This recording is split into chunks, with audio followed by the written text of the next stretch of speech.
আসসালামু আলাইকুম। স্বাগতম জানাচ্ছি ওয়ার্ল্ড নিউজ মিরা আন্তর্জাতিক সংবাদ মাধ্যমে। শুরুতে ওয়ার্ল্ড ওয়াইড নিবেদিত শিরোনাম। ইসরায়েলের যুদ্ধবিরতিকে সরাসরি প্রত্যাখ্যান করলেন ইরান। সরাসরি হামাসকে ইসরায়েলের ফাঁদে পা না দিতে বললেন ইরান। ইসরায়েলকে মধ্যপ্রাচ্যের ক্যান্সার বললেন উত্তর কোরিয়ার প্রধানমন্ত্রী কিম জং উন। এই মন্তব্যকে সমর্থন করেছেন ইরান।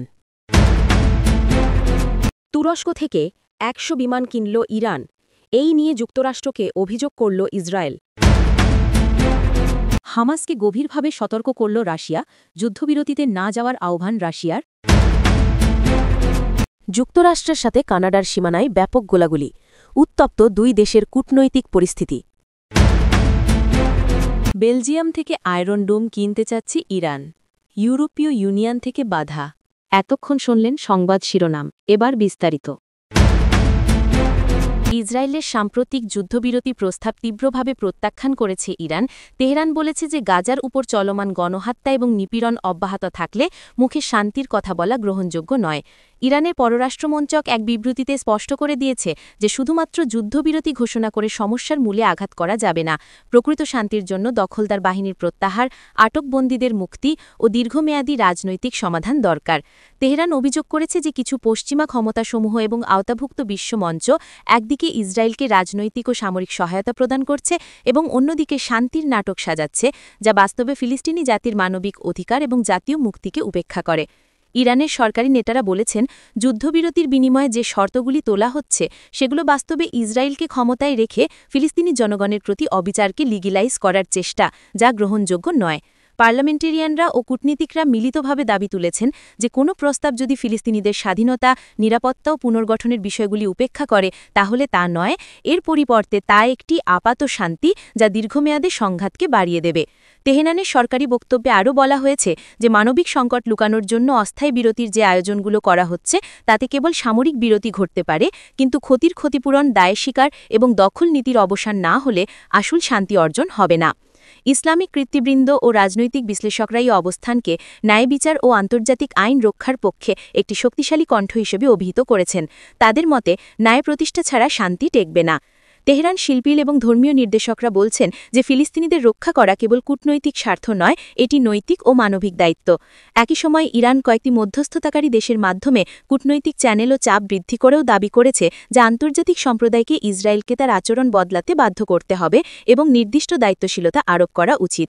এতে করে আইনি তদন্ত, ক্ষতিপূরণ নিশ্চিতকরণ এবং দখলতান্ত্রিক নীতির অবসান এসব মৌলিক শর্তই ইরানের পূর্বশর্ত হিসেবে রইল। কূটনীতিতে এই প্রত্যাখ্যান মধ্যপ্রাচ্যের রাজনীতিতে নতুন চাপ সৃষ্টি করতে পারে।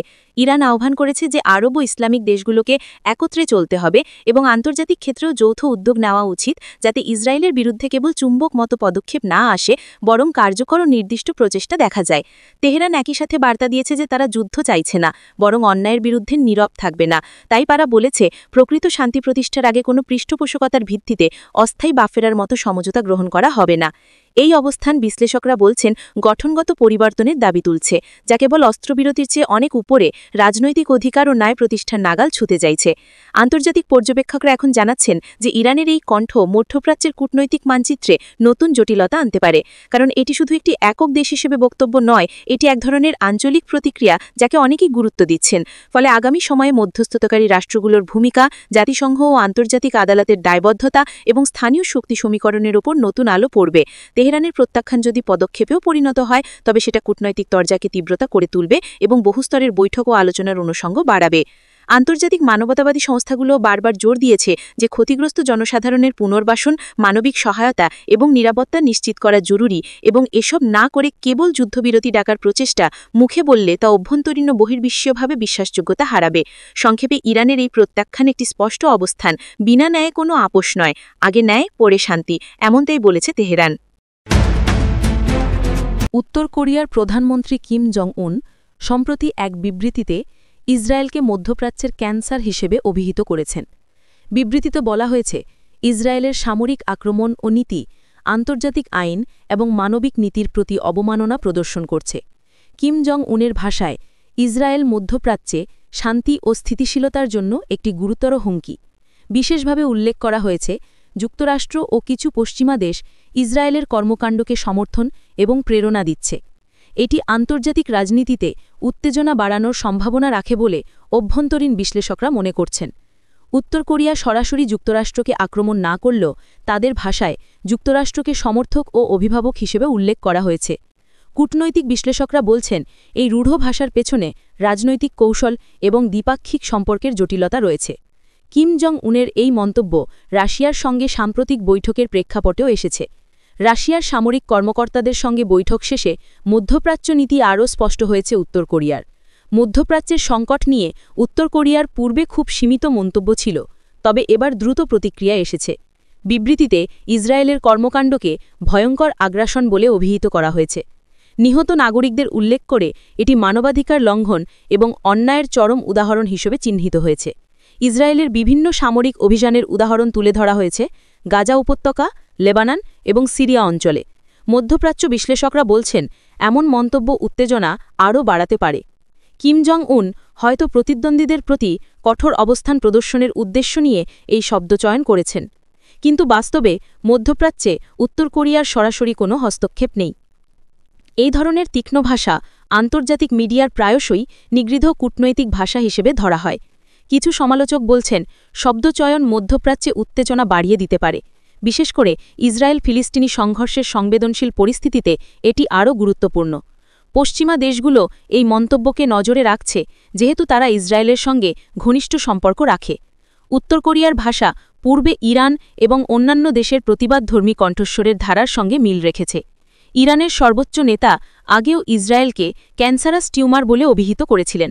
অতএব কিম জং উনের ভাষা পূর্বের ঐতিহ্যকে অনুসরণ করছে। আন্তর্জাতিক বিশ্লেষকরা মনিটর করছেন এই মন্তব্য কূটনৈতিকভাবে কতটা প্রভাব ফেলবে। ভবিষ্যতে ইসরায়েল, যুক্তরাষ্ট্র এবং মধ্যপ্রাচ্য দেশগুলো কী প্রতিক্রিয়া দেখাবে তা নজরদারি চলছে। তীক্ষ্ণ মন্তব্য আন্তর্জাতিক শান্তি ও স্থিতিশীলতাকে প্রভাবিত করতে পারে। এটি শুধুই প্রতিবাদ নাকি গভীর সমর্থন ও হস্তক্ষেপের ইঙ্গিত, সেটাই পরীক্ষার বিষয়। কিম জং উনের বক্তব্য মধ্যপ্রাচ্যে উত্তর কোরিয়ার কূটনৈতিক অবস্থান ও সমর্থন প্রদর্শন করে।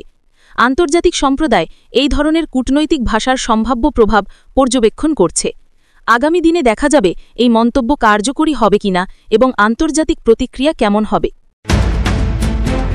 ইরান সম্প্রতি তুরস্ক থেকে ১০০টি ড্রোন বিমান কেনার পরিকল্পনা ঘোষণা করেছে। বিবৃতিতে বলা হয়েছে, পদক্ষেপটি ইরানের সামরিক সক্ষমতা বৃদ্ধির জন্য গুরুত্বপূর্ণ। তুরস্কি ড্রোনগুলি আধুনিক প্রযুক্তি ও কার্যক্ষমতার জন্য আন্তর্জাতিকভাবে পরিচিত। ইরান আশা করছে, এই ড্রোন ব্যবহার করে তাদের আকাশ প্রতিরক্ষা ব্যবস্থা শক্তিশালী হবে। বিশেষজ্ঞরা বলছেন, এটি মধ্যপ্রাচ্যের সামরিক ভারসাম্যে পরিবর্তন আনতে পারে। চুক্তি তুরস্ক ও ইরানের মধ্যে কৌশলগত সম্পর্ককে আরও দৃঢ় করবে। চুক্তির আর্থিক শর্ত ও সরবরাহের সময়সূচি এখনও প্রকাশিত হয়নি। ইরান এই ড্রোনগুলো সীমান্ত রক্ষা, নজরদারি ও সামরিক কৌশলে ব্যবহার করবে। মধ্যপ্রাচ্যের কিছু দেশ ইতোমধ্যেই এই চুক্তি নিয়ে উদ্বিগ্ন, বিশেষ করে ইসরায়েল ও সৌদি আরব। ড্রোনগুলো লম্বা দূরত্বে লক্ষ্য নির্ধারণ এবং সঠিক আঘাতের জন্য ব্যবহারযোগ্য। চুক্তি বাস্তবায়িত হলে ইরানের সামরিক নজরদারি ও প্রতিরক্ষা আরও কার্যকর হবে। বিশ্লেষকরা বলছেন, এটি মধ্যপ্রাচ্যে সামরিক প্রতিযোগিতা ও ক্ষমতার ভারসাম্য পরিবর্তনের ইঙ্গিত দেয়। ইরানের পদক্ষেপ কেবল প্রতিরক্ষা নয়, বরং কৌশলগত প্রভাব বিস্তারের লক্ষ্যেও। মধ্যপ্রাচ্যের নিরাপত্তা বিশেষজ্ঞরা এই চুক্তি পর্যবেক্ষণ করছেন। ভবিষ্যতে ইরান আরও আধুনিক সামরিক প্রযুক্তি অর্জনের দিকে মনোযোগ দিচ্ছে। রাশিয়ার প্রেসিডেন্ট ভ্লাদিমির পুতিন হামাসকে সতর্ক করেছেন, ইসরায়েলের যুদ্ধবিরতির ফাঁদে না পড়ার আহ্বান। ক্রেমলিন জানিয়েছে, কোনো দলকে একতরফা শিথিলতার নামে প্রতিকূল কূটনৈতিক জালে ফাঁদে ফেলা যাবে না। পুতিনের বক্তব্যে বলা হয়েছে, শান্তি প্রক্রিয়ায় মর্যাদা ও নিরাপত্তা বজায় রাখা অত্যন্ত গুরুত্বপূর্ণ।